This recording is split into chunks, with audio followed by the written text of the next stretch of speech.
السلام علیکم۔ آج ہم ایک بہت ہی دلچسپ موضوع پر بات کر رہے ہیں۔ وعلیکم السلام جی، فرمائیے۔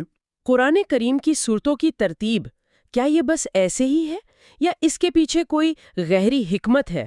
بہت اچھا سوال ہے۔ ہم خاص طور پر امام جلال الدین السیوطی، جو قرآن کے علوم کے آپ جانتے ہیں بہت بڑے عالم مانے جاتے ہیں، ان کی کتاب ہے اسرار الترتیب القرآن۔ جی ہاں، یعنی قرآن کی ترتیب کے راز۔ بالکل، تو اس کی روشنی میں بات کریں گے۔ یہ معلومات ہمیں ایک ترجمہ شدہ اقتباس سے ملی ہیں۔ ٹھیک۔ تو ہمارا مقصد آج یہ ہے کہ قرآن کی جو موجودہ ترتیب ہے نا، اس میں جو حکمت چھپی ہے اور صورتوں کے بیچ جو تعلق ہے اسے سمجھنے کی کوشش کریں۔ اچھا، تو آئیے اس میں ذرا گہرائی سے اترتے ہیں۔ یہ واقعی ایک اہم نقطہ ہے۔ بات یہ ہے کہ قرآن صرف الگ الگ آیات کا مجموعہ نہیں ہے۔ اس کی ترتیب خود اللہ کی طرف سے ہے، اور اس ترتیب میں بھی یعنی کہ معنی پوشیدہ ہے۔ اچھا۔ آپ اندازہ کریں کہ شروع میں، جیسا کہ عالم ابن عطیہ نے ذکر کیا، کچھ لوگ قرآن کی اس گہری ساخت اور اثر کو دیکھ کر وہ اسے جادو سمجھ بیٹھے تھے۔ جادو؟ کیوں؟ کیونکہ وہ اس کی گہرائی کو، اس کی ساخت کو سمجھ نہیں پائے تھے نا۔ اس کا اثر اتنا گہرا تھا۔ تو پھر شروعات کہاں سے کریں؟ ظاہر ہے سورۃ الفاتحہ سے، جسے ام القرآن بھی کہتے ہیں۔ جی بالکل، ام القرآن یعنی قرآن کا جوہر یا بنیاد۔ تو یہ کیسے پورے قرآن کے لیے ایک طرح کی بنیاد فراہم کرتی ہے؟ آپ اس سے ایک طرح سے پورے قرآن کا خلاصہ سمجھیں یا مرکزی خیال کہہ لیں۔ اچھا۔ یہ ایک دعا ہے جس میں بنیادی موضوعات آ جاتے ہیں: اللہ کو پہچاننا، سیدھے راستے کی طلب، اور پچھلی قوموں سے سبق۔ ایک بزرگ تھے الحسن البصری، انہوں نے تو یہاں تک کہا کہ جس نے سورۃ الفاتحہ کی تفسیر سمجھ لی، اس نے گویا تمام آسمانی کتابوں کا علم پا لیا۔ واہ، یہ تو میں نے کبھی اس طرح نہیں سوچا تھا۔ تو اگر یہ بنیاد ہے تو پھر اگلی صورتیں جیسے سورۃ البقرہ، وہ اس سے کیسے جڑتی ہے؟ بہت خوبصورت تعلق ہے۔ کیا وہ فوراً الفاتحہ کی دعا کا جواب دینا شروع کر دیتی ہے؟ آپ نے بالکل صحیح پکڑا۔ سورۃ الفاتحہ میں ہدایت کی دعا ہے نا؟ جی، اہدنا الصراط المستقیم۔ بالکل، اور سورۃ البقرہ فوراً بتانا شروع کر دیتی ہے کہ وہ ہدایت کیا ہے۔ ذالک الکتاب لا ریب فیہ ھدی للمتقین۔ اچھا۔ ایمان کی تفصیلات، عبادات، قوانین، پچھلی قوموں کے قصے، یہ سب کچھ الفاتحہ میں مانگی گئی رہنمائی کی عملی شکل ہے۔ تو جیسے سوال پوچھا اور فوراً جواب ملنا شروع ہو گیا۔ جی ہاں، ایک تفصیلی جواب۔ یہ قرآن کی اندرونی مضبوطی کو شروع سے ہی ظاہر کرتا ہے۔ یہ واقعی حیران کن ہے۔ اچھا، کیا اور بھی ایسی مثالیں ہیں جہاں صورتوں کے درمیان اس طرح کا گہرا ربط نظر آتا ہو؟ بہت سی ہیں۔ ایک اور بڑی دلچسپ مثال دیکھیں، سورۃ النساء اور اس کے فوراً بعد آنے والی سورۃ المائدہ۔ جی۔ سورۃ النساء میں زیادہ تر معاشرتی قوانین ہیں، خاندان، وراثت وغیرہ، اور اس کا آغاز ہوتا ہے یا ایھا الناس، اے لوگوں سے۔ پھر سورۃ المائدہ آتی ہے، اس میں معاہدوں کو پورا کرنے کا حکم ہے، دین کے مکمل ہونے کا اعلان ہے، اور حلال و حرام کے مزید احکامات ہیں، جیسے وضو اور تیمم کی تفصیلات۔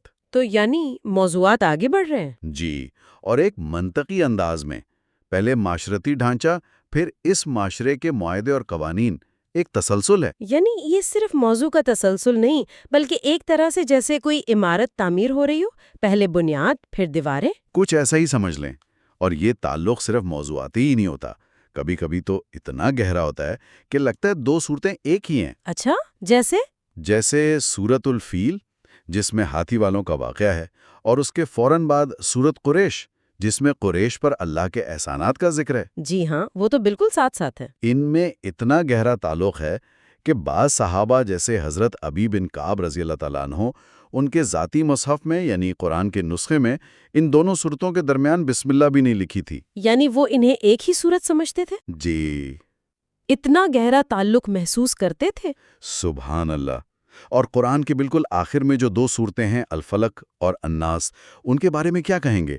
وہ بھی تو جوڑے کی طرح ہیں۔ جی بالکل، یہ دونوں معوذتین کہلاتی ہیں، یعنی پناہ مانگنے کی صورتیں۔ ان میں کیا فرق ہے؟ سورت الفلق میں زیادہ تر باہر کی چیزوں سے پناہ مانگی گئی ہے، ظاہری شر، تکالیف جیسے رات کا اندھیرا، جادو، حسد کرنے والوں کا حسد۔ ٹھیک۔ جبکہ سورت الناس میں اندرونی دشمن سے پناہ ہے، یعنی شیطان کے وسوسوں سے اور انسانوں کے شر سے جو دلوں میں وسوسے ڈالتے ہیں۔ تو ایک ظاہری حفاظت، ایک باطنی حفاظت۔ بالکل، اور امام فخر الدین رازی نے ایک بہت خوبصورت نقطہ نکالا ہے۔ وہ کیا؟ وہ کہتے ہیں کہ سورت الناس میں اللہ کی زیادہ صفات بیان ہوئی ہیں، رب الناس، ملک الناس، الہ الناس۔ جی ہاں، 3 صفات ہیں۔ کیونکہ دین اور ایمان کی حفاظت جان اور مال کی حفاظت سے زیادہ اہم ہے، تو زیادہ بڑی حفاظت کے لیے اللہ کی زیادہ تعریف کے ساتھ پناہ مانگی گئی۔ واہ، یہ تو بہت گہری بات ہے۔ یعنی حفاظت زندگی اور ایمان دونوں پہلوؤں کا احاطہ کرتی ہے۔ جی، یہ وسیع تناظر ہے۔ اچھا، یہ بتائیے کہ امام سیوطی نے یہ سارے روابط کیسے دریافت کیے؟ کیا یہ پہلے سے معلوم تھے؟ امام سیوطی کا کام اس لیے بھی اہم ہے کہ انہوں نے زیادہ تر خود قرآن پر گہرا غور و فکر کیا، اپنی بصیرت سے یہ روابط نکالے۔ اچھا۔ اس موضوع پر ان سے پہلے بہت زیادہ تفصیل سے کام نہیں ہوا تھا۔ یہ ان کی قرآن فہمی کی گہرائی کو ظاہر کرتا ہے۔ تو اس ساری گفتگو کا خلاصہ کیا نکلتا ہے؟ بنیادی بات تو یہی سمجھ آتی ہے کہ قرآن کی سورتوں کی یہ ترتیب کوئی اتفاقی معاملہ نہیں ہے۔ بالکل نہیں۔ بلکہ اس میں گہری حکمت ہے، ایک پیچیدہ نظام ہے جو قرآن کے پیغام کو سمجھنے میں مدد دیتا ہے اور اس کے معنی کو مزید کھولتا ہے۔ صحیح کہا۔ یہ قرآن کے معجزہ ہونے کی ایک اور جہت ہے۔ جی ہاں، اور اس سے ہمیں یہ سبق ملتا ہے کہ قرآن کو سمجھتے ہوئے صرف ایک ایک آیت کو نہیں دیکھنا چاہیے، بلکہ یہ بھی دیکھنا چاہیے کہ سورتیں آپس میں کیسے جڑی ہیں، پوری سورت کا کیا پیغام ہے اور پوری کتاب کی مجموعی ساخت کیا کہتی ہے، اس پر بھی غور کرنا چاہیے۔ یہ گہری سمجھ حاصل کرنے کا ایک طریقہ ہے۔ یقیناً۔ آخر میں ایک سوال ذہن میں آ رہا ہے۔ امام سیوطی نے تو زیادہ تر سورتوں کے درمیان جو تعلق ہے اس پر بات کی۔ جی۔ کیا یہ ممکن ہے کہ خود ایک ایک سورت کے اندر بھی کوئی ایسا ہی پوشیدہ نظام یا ساخت موجود ہو جو اسی طرح گہرے غور و فکر کا منتظر ہو؟ یہ بہت دلچسپ نکتہ ہے، غور طلب بات ہے۔ بالکل۔ تو اسی نکتے پر سوچنے کے ساتھ ہی آج کی گفتگو یہیں ختم کرتے ہیں۔ بہت شکریہ۔ شکریہ۔